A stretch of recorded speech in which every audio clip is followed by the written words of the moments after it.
Welcome to Beyond Bitcoin, a podcast about all things digital assets, the global communities they are creating, the generations that are using and investing in them, and the challenges faced by the nations that are seeking to regulate them. The content of this program is not to be taken as investment advice. The opinions expressed in the program by the host and the guests are their personal opinions only. Remember, feel free to subscribe and share with like-minded friends. My name is Derek Graham. I'm the CEO of Portal Asset Management, and my co-host is Nitin Gower, Managing Director of State Street Digital Assets. Good morning, good evening, good afternoon, wherever you are in the world, and welcome along to another episode of Beyond Bitcoin. My name is Derek Graham, and of course, I'm here with my friend and colleague, like normal, Nitin Gower. Hey, Nitin, how are you? Hey, Derek. Glad to be here. Looking forward to today's conversation. Well, this conversation is just perfectly timed because, at a time when we're seeing Bitcoin go over $30,000, Ethereum with, of course, its new Shanghai upgrade sitting at more than $2,100, the birth of young tokens that you can see in CoinMarketCap, by example.com, at the rate of one every hour is a new token coming out of the place. Apple's turning around and saying, we're going to start our own bank and we're giving you 4.5% interest rate. That's right. This is a rapidly changing landscape. And then, of course, you've got our friend Gary Gensler, who's using an 89-year-old act trying to work out how to manage money in an old school way. But it's a matter of perception, and it's a matter of how you couch that. And I think it's a matter of reconsidering what really money and wealth is this day. And Nitin, you've got this fantastic guest along today. So please introduce Jennifer to us. Yeah, thank you. I'm actually looking forward to today's conversation. It's a very interesting story how I met Jennifer at World Economic Forum. We were standing in line. And so she today is a special guest for many reasons, and I will describe that. She also has a very interesting story. She's a lawyer. She embarked on a career in private wealth management. So that's quite a lethal combination, finance and law. And she immersed herself into this interesting world of finance. She worked in some of the top firms, private wealth management with JP Morgan, Goldman Sachs, Fidelity, I believe. She earned a JD from Suffolk University in Boston. And again, a rich career in both finance and law. And so she's a perfect person to opine on things that are as they transpire. So, Jennifer, thank you so much for exchanging your perspective with us and spending time with us. And I can't believe that this super interesting conversation we had while waiting in line for a Wall Street Journal event at World Economic Forum, when you briefly mentioned talking about your book. And it's funny, I never even asked what you're writing about. I quickly opined that, hey, there's no money in writing books, but there's a lot of satisfaction because you get to solidify your ideas and put a name on it, which is exactly what you did.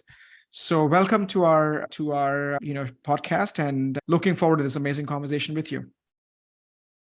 Yeah, likewise. It's a pleasure to be here. I'm incredibly excited for the next 30 minutes or so. And it's fascinating to see where life takes you, right? At one moment, you're in Davos waiting in line. And in the next moment, the three of us are here together, different parts of the world, just kind of getting together and sharing ideas. It's fascinating and it's an honor. So good stuff. And tell us, so starting with, we've always asked our guests how did they stumble upon this revolution, Bitcoin, blockchain, DLT, and the entire, revolution that we're going through. Tell us your story. Tell us how you got to get to where you are, having spent enough time in financial services. And tell us more about this masterpiece that you've been working for quite some time and you finally published it. Give us the story. How did you get there? The story of the story. So essentially, I always envy the people who have this like silver bullet answer to I found Bitcoin when ... right? But for me, it was sort of like this popcorning. I've heard of it here and there. And of course, sitting squarely in a seat as an advisor within wealth management, it was inherently part of conversation. It would come up with clients and it kind of sprinkled around, the investment arena. That said, I'd say it was probably... It wasn't so recent relative to others, but I'd say probably 5-6 years ago that Bitcoin kind of captured me, right? And so it was sort of in the background this whole time. But of course, as everyone says, you kind of hook into it, you go down the proverbial rabbit hole, and it started to unlock all these questions in my mind as it relates to like, what is money? What is value? How is the financial system structured, right? What is the potential for this on a go forward basis? And so it was kind of self-discovery at that point in time. And I was, most recently at Fidelity Private Wealth Management. And Fidelity is a relatively conservative shop, right? But they have a great digital assets group. And so over time started to understand and have insight into what they were working on. So like most things in life, my curiosity led me to explore more deeply this arena of Bitcoin and then cryptocurrency more broadly. And of course, blockchain that's underneath all of this. And so it started to just percolate all these types of questions in my mind. And fast forward to the book, as you mentioned in the introduction. So during law school, I fell in love with the written word, right? The written word is utterly powerful when you consider that and or can drastically change the interpretation of something. And so it was through that process, through that education, that I started to really appreciate the precision that words enable, right? And then also what that enables in client conversations and how we communicate and how we, ping pong ideas back and forth and help to crystallize concept and help to form narrative, right? Within society and through our relationships and things like this, and how it's utterly important, particularly as it relates to the crypto world, right? There's so many conversations going on in podcasts like you all here, and I'm sure in your primary day jobs as well. And these are really, really important to help progress something along. So I'll pause right there, but I think it's the interplay between the power of words, my love of the written word in law school, coupled with my time in the financial sea, and then just hearing about Bitcoin and becoming even more curious about what this is. It's beautiful. I mean, you've created a shrine, which your book is on, and that's just perfect for putting this into a crystallization. In other words, this is really important, and I've really considered it. What's interesting, you look at your career, Jennifer, and you've been in Goldman Sachs and Morgan Stanley and Fidelity. Now, I don't want to give them a hard time, but I have met a number of people in these organizations, and those that are thinking broadly and creatively around, the future of money are not in the majority. They're normally in the minority. They have a set of rules, a set of products. They have the modern portfolio theory, which I love that. I think it's 1954, the modern portfolio theory was created. And they have this and they work to it well. But you've gone through that and you've recreated what you think the sort of what invisible, maybe intangible aspects of money, and they make absolute sense. Maybe share some of that with us so we can get a perspective of the foundation of what you've created with your book. Sure. And so, yeah, you're exactly right. I mean, these large institutions, and that's just the nature of the beast, right? They're big entities, and it takes a lot of time for them to kind of shift trajectories. And I think that you and I talked about this a little bit, in line for the Wall Street Journal event. But so that's why I left, right? I kind of threw my cards up in the air last April, and I said, okay, I'm going to fully dedicate myself to exploring the well-established axioms and maxims of wealth and dig right in, roll the sleeves up, like, let's do this. And so I did a ton of research, a ton of writing, a ton of editing, which ultimately resulted in this concept and framework of invisible wealth. And so, Derek, you hit it on the head. I mean, invisible is another word for intangible. I personally think invisible just sounds a little bit better than intangible wealth, right? So you're the author. I'm not going to argue. Went with invisible, but you're right. So it's like we're shifting into this new paradigm where technological advancements are underway, as well as societal shifts, right? So you have these tectonic plates in motion, and it's inviting us to think about what we value and why. And so when you evaluate what you value, you inherently revisit wealth, because you're wealthy when you have an abundance of what you value. So, for example, I'm sure many listeners know, and we're all familiar with the idea that back in the day, shells were used as money, right? That's right. We valued shells as a medium of exchange. It was, store of value, a unit of account, and a medium of exchange. That's not the case anymore. We don't need these little guys that we put in our pockets and kind of like toss around to one another. In fact, now we're traversing from electronic to even like digital money, right? And so I think that idea maps onto so many different arenas of our life and the things that we value. And that can be very kind of abstract things such as, relationships and relationship capital, and how, we're connecting now in relevancy over proximity, but, case in point, us all being here today. And so that's a byproduct of technological innovation and societal shifts.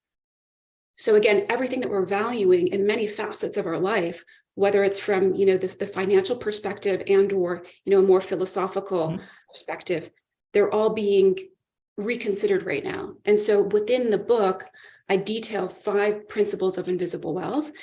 And I'll run through them briefly just so you have some context of what they are. But the first is, a wealth of money and investment, which is what you two focus on, I think, primarily, right? Mm-hmm. Yeah. Wealth of health, wealth of knowledge, status, influence, wealth of time, energy, and experiences. And the last is a wealth of relationship with self and others. And so this kind of lays the infrastructure to think through how we're thinking about wealth in a more expanded, multidimensional way. And then, of course, what folds into that is, the advent of digital assets. What's interesting is when you announced your book, I know you're writing the book. You never disclosed the title to me when we met. And when I saw this on LinkedIn on Invisible Wealth, the first thing that hit me was, okay, because you can't touch and feel Bitcoin or cryptocurrencies, it's tied to that wealth. And then I dug a bit more into what are you thinking and talking about? And I looked at the 5 principles. And so to me, as I'm reading more about, and I've actually pre-ordered the book, so sooner or later, Jennifer, I'm going to read the whole thing. The narrative of Invisible Wealth combines the narrative of Web3, which is creator-led economy, which is, again, the money, health, knowledge, time, and relationships, the 5 sort of vectors of your book that you talk about. A lot of creator-led economy is about that. It's about using your time wisely, using your knowledge to the right content and making money from it. And generally, when you have a better state of mind, you're healthy and you build relationship with various people in that community. As I'm transposing this knowledge to what I think it is, right? And which permeates through this digitally enabled communities devoid of traditional border state constructs. So as I'm deciphering the whole thing, is that what you meant in the sense that the relationship, is it about relationship of us with our wealth and money, or is it about trying to rediscover ourselves in terms of what we view wealth and what we value, and trying to divide our time and our resources, which is our time and our mindset, to these 5 vectors? What is your thinking when you were writing the book? Yeah, it's a little bit of all of that. And so when you say you use the creator economy as an example, you're spot on. I do talk about the creator economy in the book, and it's a prime example of how we're making money is changing, right? So how we're making money, how we're spending money, how we're investing money are all changing, those 3. And so how we're making money is becoming, digital, decentralized, and fractionalized, just the same as, how we're investing money is digital, decentralized, fractionalized in a sense, right? Think of it, for example, creator economy is enabled by these technological advancements. It stands on the shoulders of these platforms, and people are able to share knowledge, which, hopefully we're doing here, and someone benefits some way, somehow. And, I think this is supportive and indicative of the autodidactic, landscape that we're in right now, whereas people are wanting to learn on their own, and they want to learn what they want on their terms, and then to wield that for perhaps economic potential, right? And so it's fascinating. The creator economy this year is hitting north of $100 billion, right? That's not peanuts, that's meaningful. And people are kind of voting with their time as it relates to how they're making money. And I think that's utterly fascinating, right? And so, creator economy is one example of how the future of work is changing. And of course, the future of work supports the future of wealth, because of course you have to make money and then you have to invest money to then become wealthy in financial terms. So, but it also unlocks the ability to become wealthy as it relates to your time, as it relates to where you're deploying other assets, other resources within your life. So this is very powerful. Just yesterday, I accepted a call which really wasn't a relevant investment pitch to me. I just found it really interesting because you get so many investment pitches being involved with fund management, of course. And this one was a group called Omni, and they're based in Bali, and they're building a $3.5 million longevity and health wellness center. And I thought, okay, that's interesting, but they're talking about longevity. And I'm intrigued with longevity because I think that falls into your sort of health section of wealth. And so I said, I'll take the call. And I chatted to the fellow and I said, how do you charge X number of dollars a month, about $300 a month, for people that come and go? And he goes, as in holiday makers. And he goes, no, Derek. He said, all these people are expats in Bali. They live here. They're permanent here. They're developing mostly around the world, software world and intellectual property world. And he said, they're looking to balance their life out because they're in Bali too. And part of that is how do you stay healthy and longevity? And so, it's intriguing what you're talking about with this knowledge creation, this creative economy is not just creating a new understanding of a balance in life, but it's spreading people all around the world to places they would otherwise never dream of working from. And one of those, of course, is Bali. Now I'm now understanding, and an entire business is getting created from it. So these principles of money, health, knowledge, time, and relationships, if you really take them on board and put them into balance, I would imagine you could really empower yourself to be able to create things way outside the realm of I'm stuck in this city and I have to go to work. Right, exactly. And how lackluster and uninspiring can that be, right? So, yeah, that's right. So if you're sitting in Bali, knowing that you're going to live, for an eternity, that's very inspiring, and that invigorates and it activates your mind. And that's the thing too. It's like with these interests, we see shifting the demand, right, within an economy. And of course, now we have the longevity market that's booming, which is utterly fascinating. We're all so interested in optimizing health, for the long term. And one thing that you both might find interesting in terms of a wealth of health, going within that principle, is the technological innovations such as the Aura Ring. I don't know if either of you wear the Aura Ring. Yeah, I don't wear anything. I've seen it. I have no wearables, but I've heard about it. Yeah. Okay. So, but it's fascinating because here we have technological innovation, right, wrapped around our finger. Yeah. And this ring is literally providing visibility into the invisible, right? So, and what we do with that quantitative data that we see in the sleek interface on our phone after, when we wake up, how many hours we slept, what the quality is, all that good stuff. We use that quantitative data to then help shape the qualitative aspects of our life. So we're thinking through, okay, I notice that when I do X, Y, and Z before bed, I tend to sleep better, which is more productive because I'm more productive at work.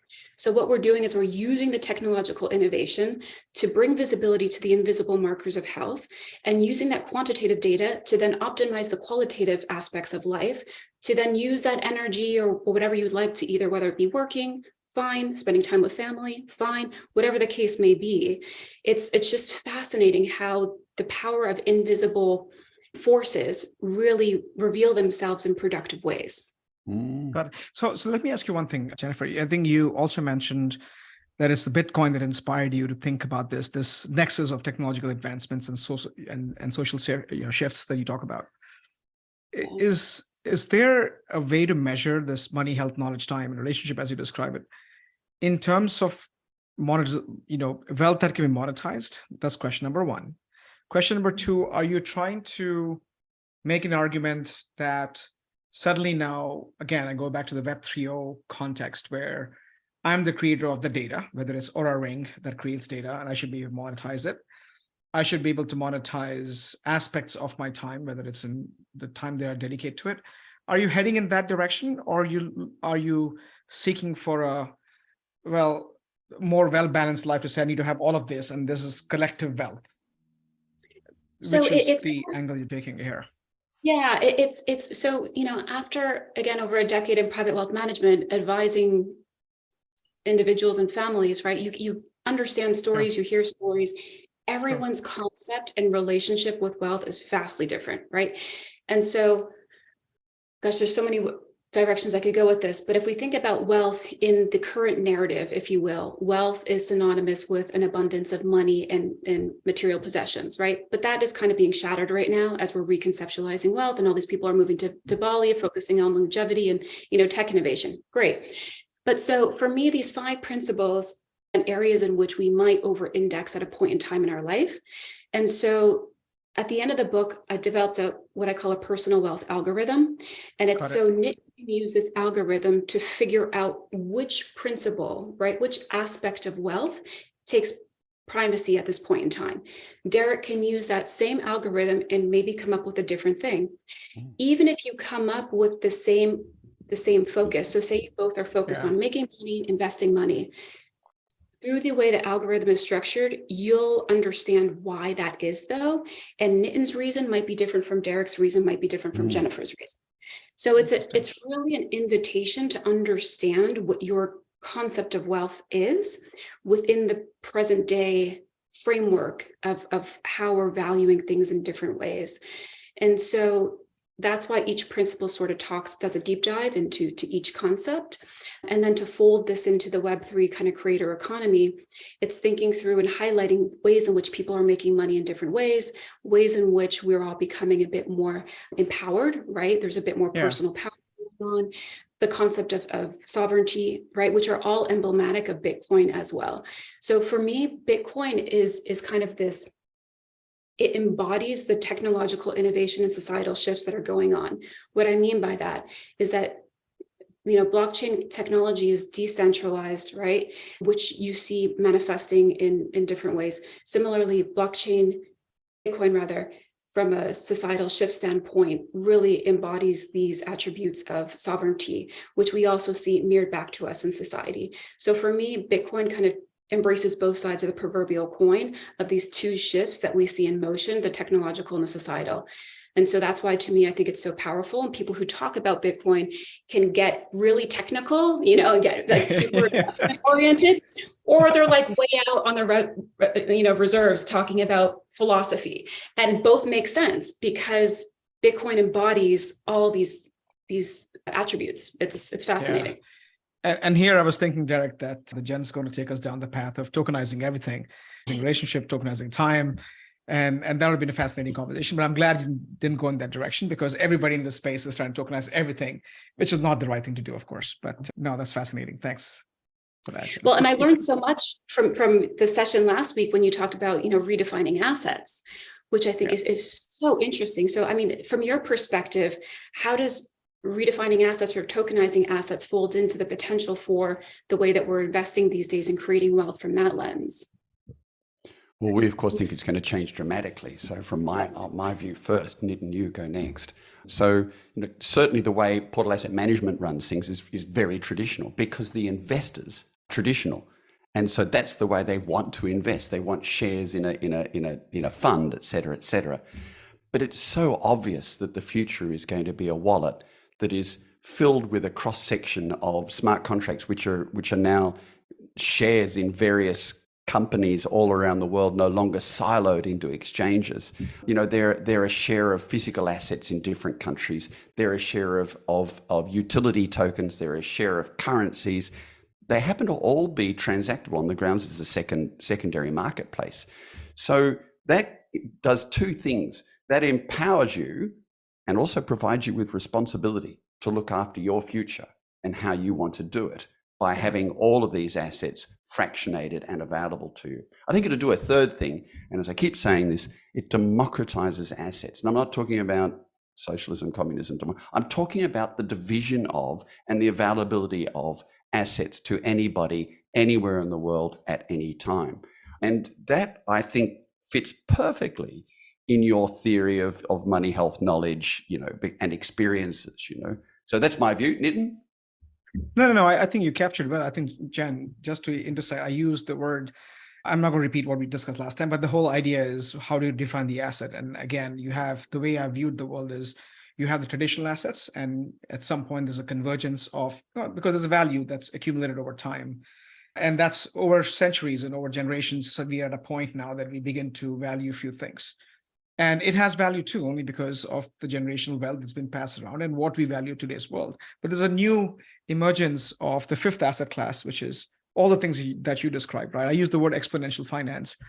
And with tokenization of everything around us, the data that come from the Aura ring that you mentioned, it's mine. I can monetize it any way I like it. And I can use that time, energy, resources for things that I can make investment back into my life, whether I give back myself more time or I invest in a relationship because of the outcome of that extreme financialization or hyper financialization of societies around us. Now, one thing I've always debated in this world is, as again, love to get your perspective because you have written extensively about this. You've seen the relationship of wealth in the conversation with hundreds of your clients. Is that necessarily a good thing as we hyper financialize everything? Because there's an implication of the fact that you're creating a token, whether it's your data, whether it's your time, whether it's your art, it has a monetizable value and it has fungibility in some cases. And all the three properties of currency that you have iterated, it possesses those elements. But even if they are digital and we are trying to connect to a digital economy or digital like-minded people around the world, but creating an exponential financial system, is that necessarily a good thing? Because now we are constantly dealing with trading of these sort of encapsulated time form of a token with NFTs, which may be encapsulation of talent in the form of art. I question that. I don't have the answer to that piece where today two people meet from different parts of the world, they exchange perspectives, and that enriches your mind. Do I necessarily want to monetize it? And I don't know the answer to that. I'd love to get your thoughts on that, Jennifer. Yeah, I think it's a great question. It's definitely abstract. I'd say to distill it down to, a very, very simple perspective is where my mind goes is that there has to be a market for things, right? And so if there's a market for it, great. If there's not, well, then probably doesn't work. But what's fascinating is that you have this new asset class coming online, right? Digital or cryptocurrency or digital assets, however you phrase it. But what's also interesting is that we're diversifying our income streams, right? So through the creator economy, whether owning our data, XYZ, just the same as why we diversify our assets. So we're diversifying how we make money, just the same as we are diversifying how we're investing money, which I think is productive and creates the infrastructure for more anti-fragility, for people to kind of take responsibility. Derek, getting back to your point of our lives, right? And our monetary kind of standing. So. And it's interesting, Nitin, your statement saying, I'm not sure if I could monetize that. I'm not sure if I could monetize my experiences and my friendships and the people I know and my hobbies and everything. Well, the fact of the matter is that's our life. And our life in itself then creates you as a person. And the demand for you as a person ends up being part of your monetization. I'm not saying that in a cynical or cold fashion. I'm saying it just that's how we are. We're in demand for what we are or what we are not, maybe. And so I think all of these experiences are ultimately manifested in themselves and therefore can be monetized. And I'm not talking about a ruthless methodology. I'm just simply turning around and saying that's the person you are. And that's why they keep asking you to go around and talk at places, Nitin. I think that's what it must be. I'm not sure what else it is. So I think that must be. Yeah, but the thing is, the ability to invest in. So we always have.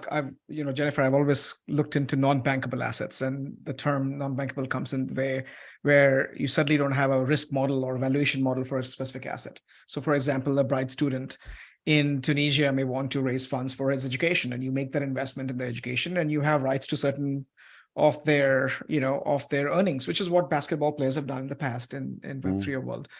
And I think that gives potential for non-banking entities to look into investing in talent and investing in people, investing in art. I find that a positive thing, that we don't have to simply rely upon banks, and banks may not have the model in Tunisia, but they may have model in the US, which has led to a different kind of crisis, as we all know, in terms of student loans. The whole idea there is you have a global marketplace. And to Jennifer, to your point, you're appealing to that marketplace. Yeah. But let me bring it home. What is your...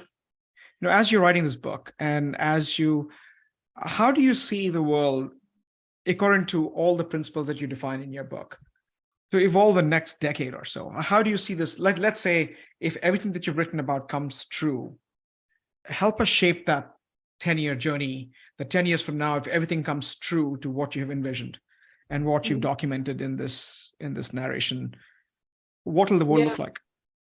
So just from a broad stroke perspective, it's my hope that people pursue their interests, their passions, their potentials, and optimize that, whatever that looks like, versus kind of bring to the mold, if you will. And so I think that we're getting so many options to do so by virtue of what's coming online, whether it be the creator economy, how we're able to invest money in portable asset management, right? And to make returns in ways that otherwise weren't available 10, 20 years ago. And so I think that the future is really productive and abundant. And I think it's up to the individual to decide how to wield that power. Yeah. All right. Look, this is really inspiring. Jennifer, thank you so much for coming on and talking about this. I'm going to buy your book. So there's no question about that. So that's both of us are buying the book. So we're going to create a link at the bottom of our videos and podcasts, etc. But for those that can't see the link, if they're just listening to the podcast, it's called Invisible Wealth, 5 Principles of Redefining Personal Wealth in the New Paradigm. It's available on Amazon, I've noticed, because that's my search. It's available on Amazon. It's in a hard copy form at the moment for $29.95. So certainly order that, pre-order that, get involved with that. I really think it's an extraordinary topic, because this is the empowerment of what mankind, the thinking man, and I mean that as man or woman, can create. And that's super powerful. Now, I think we should tokenize you, Jennifer. I don't agree with Nitin. I think we should have the Jennifer NFT. And from that, we can join your club and we can see what else you're creating and thinking. So we may find ourselves living up in Ubud in the mountains of Bali, operating whatever business we're doing from there. But for now, thank you so much. And we look forward to following you, and we hope to have you on the show again sometime. Yeah, and Jennifer, I echo that. Thank you for your time and sharing perspectives. And I don't know about tokenizing you, but I'd like to tokenize your last name, which is Wines. And that will have its own marketplace, as we know. But thanks again, and looking forward to reading your book. Excellent. Thank you, Derek. Thank you, Nitin. Such a pleasure. Thank you so much. Take care. Bye. Bye-bye. We hope you enjoyed our weekly conversation. If you have any questions, comments, or suggested topics, please contact Nitin Gower or myself on the emails displayed here or via our LinkedIn profiles. Feel free to subscribe and share with like-minded friends. Stay well, inquisitive, and engaged. See you next week.